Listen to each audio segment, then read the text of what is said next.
जब grace marks दिए वो पब्लिक डोमेन में कहीं पर भी ऐसा नहीं है कि पब्लिक डोमेन में किस बच्चे को कितने मार्क्स दिए, किसको कितने ग्रेस मार्क्स आए हैं। जिस तरह से इस केस में हमारे पास मटेरियल्स हैं, एफआईआर हैं और दूसरे एविडेंस हैं जिसमें पेपर लीक हुए हैं, एफआईआर्स हैं, इन्वेस्टिगेशंस चल रही हैं, ये साफ साबित होता है हमारी तरफ से जो हमारे पास मटेरियल है कि इस पूरे एग्जाम को सेट असाइड करना चाहिए।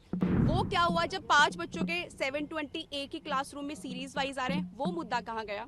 हमारी रेमेडी है कि आपका इंटायर रिजल्ट जो है वो सेट असाइड हो, या फिर ये मैटर जो है वो एसआईटी को हैंडल किया जाए फॉर द इन्वेस्टिगेशन। हमारी सबमिशन ये थी कि जब एफआईआर हो चुकी है, पेपर्स लीक हुए, पटना में एक एफआईआर है और दूसरी जगह पर भी ऐसी खबरें आ रही है कि जहां पर एफआईआर लॉन्च हुई हैं, तो इससे ये पता लगता है कि सारा एग्जामिनेशन वीसीएस था। एनटीए ने ये बात ग्रेस मार्क्स पे तो मानी है कि ग्रेस मार्क्स जो दिए गए हैं उस पर कहीं ना कहीं एम्बिग्विटी थी, तभी उन्होंने ये इसको रिकॉल किया है।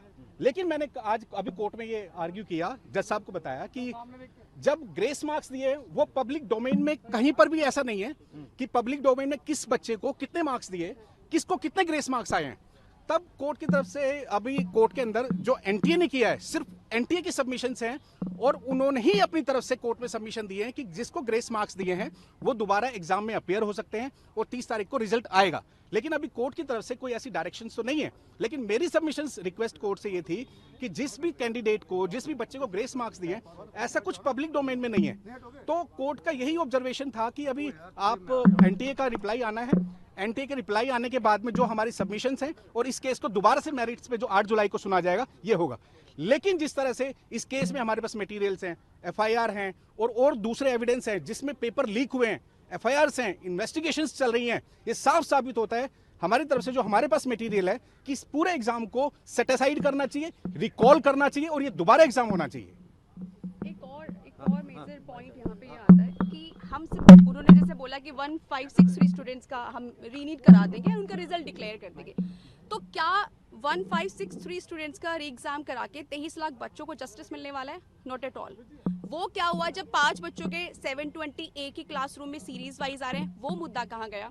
वो कहा गया कि पिछले साल आप अगर किसी के 643 मार्क्स हैं, जो कि पिटिशनर के 643 मार्क्स हैं, उनकी रैंक लास्ट टाइम के हिसाब से देखें तो 8900 थी और इस टाइम 36000 है।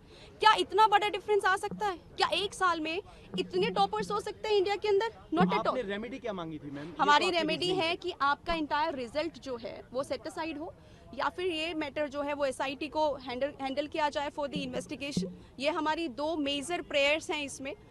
और उसके बाद कोर्ट ने क्या कहा? देखिए, कोर्ट में अभी यही है कि let the response come, because NTA का भी रिस्पॉन्स आना बाकी है इसमें, right? They have to file the counter, उसके बाद ही इसमें फाइनल डिसीजन होगा। तो अभी फाइनल आर्ग्यूमेंट की स्टेज पे तो नहीं है matter, but hope for the best, क्योंकि ये पूरे, मैं बोलूँगी कि 23 लाख बच्चे एक पूरा युवा का भविष्य है। 23 लाख बच्चे कम नहीं होते, और अगर अच्छा जजमेंट आता है तो ये पूरे भारत के, मैं बोलूँगी कि एक युवा के अंदर एक फेथ क्रिएट होगा जस्टिस को लेके, या फिर एजुकेशन डिपार्टमेंट की। हमारे इंडिया की एजुकेशन बहुत अच्छी है। आज क्यों बाहर आउट ऑफ इंडिया जाते हैं लोग पढ़ाई करने? Because of such and such reason. ये 23 लाख बच्चे नहीं, 23 लाख फैमिली सफ़र कर रही हैं बिकॉज ऑफ एनटीए का जो ये बड़ा स्कैम हुआ है। So hope for the best. आप सब भी प्रे करें कि बच्चों को जस्टिस मिले, और बाकी we are fighting in the court.